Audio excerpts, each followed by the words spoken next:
Hey brothers and sisters, this is your man, the Black Inquisitor. Just wanted to make a short video addressing the bedroom. I'll just come out and say it. It was never a tradition for us, the Israelites, to share the same bedroom with our spouses. I'll say it again.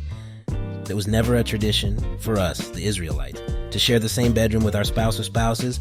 For those of us who understand polygyny, just had to put that out there. Let me prove it.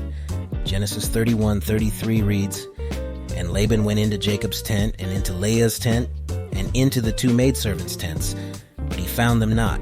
Then went he out of Leah's tent, and entered into Rachel's tent."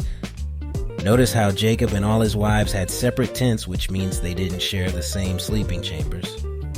And no, I'm not talking about separate beds in the same room. I'm talking about two separate rooms, two completely separate places. Here's a precept. Genesis 24:67 says, "And Isaac brought her into his mother Sarah's tent, and took Rebekah, and she became his wife, and he loved her, and Isaac was comforted after his mother's death." Notice how it says Sarah's tent, which is Abraham's wife. It didn't say Abraham and Sarah's tent. It was just Sarah's. This insinuates that our people traditionally slept in separate places and would only share the same bed for intimacy.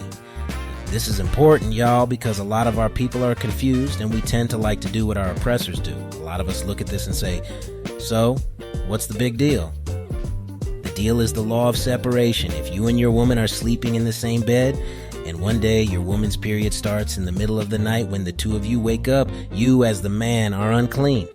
Yet if you just go ahead and head to work in the morning, you would be in sin, regardless if you knew her period started or not. A woman's period lasts for 7 days. Where will you sleep while she's on her period? The couch? I'm sure there are several brothers out there who would continually sleep in the same bed as their woman even though she's on her period, even though the Bible says you are unclean if you lay on the same bed she's in. You can read that in Leviticus 15:19 through 21. Pay close attention to verse 21, which reads, "And whosoever toucheth her bed shall wash his clothes, and bathe himself in water, and be unclean until the even." So not only do you have to wash your clothes, but you are unclean for the rest of the day.